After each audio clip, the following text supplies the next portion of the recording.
I would like to play a little tune I just composed not so long ago.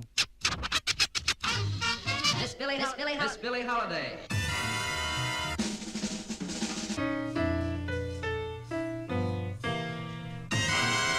Bird.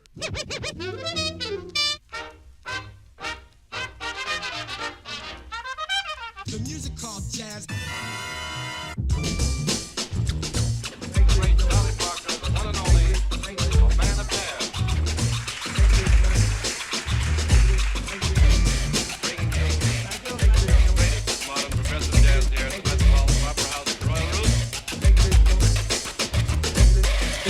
Sounds of the African, or should I say the mother, bringing us back again from the drumming on the Congo. It came with a strong flow and continued to grow.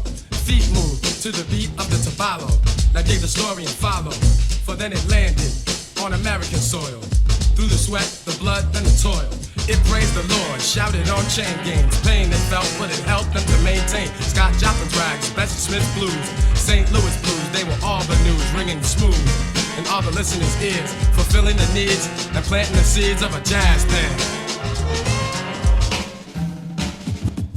King Oliver's group was a train coming through to Chicago, bringing a New Orleans groove. And when Saxmo blew, the audience knew Basin Street Blues was the whole house tune. It was music, great to dance to, great to romance to, with a lot to say to you, relaying a message, revealing the essence of a jazz band. In the 40s came bebop, the first bebop, the real bebop. So let me talk about Diz and Bird, giving the word, defining how a beat could be so complete.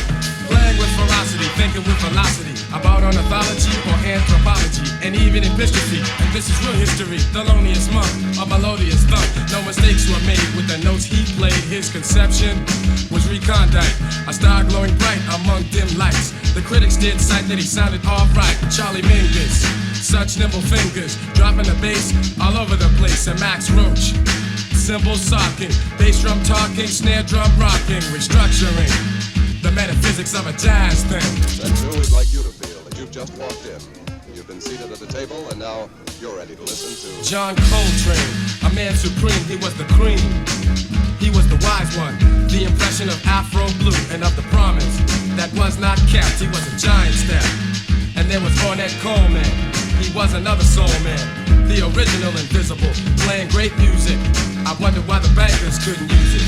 Now listen, see, the real mystery is how music history created Paul Whiteman or any other white man, and pretended he originated and contended that he innovated a jazz thing. Of course, the three guys know who can really blow.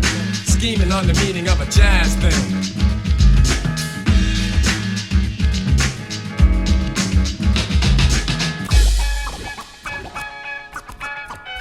Music. Music. I love dance music. I love dance music. I love dance music. I love dance music. And this music ain't dead, so don't be misled by those who said that jazz is on its deathbed.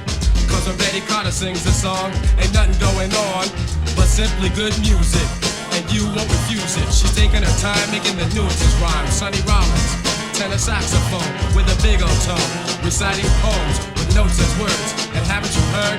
Next stop butter, right back oatmeal. Now there's young cats blowing, and more people, yes, they will be knowing. Jazz ain't the past, the music's gonna last. And as facts unfold, remember who foretold the 90s will be the decade of a jazz thing. A jazz thing. A jazz thing. A jazz thing. Tenor, soprano, saxophone. Shadow Anderson. Left hand Lacey on the piano, left hand Lacey. Bottom hammer on the bass. The Earl himself, Rhythm Jones on the drums. Your band, please. Your band, please. Your band.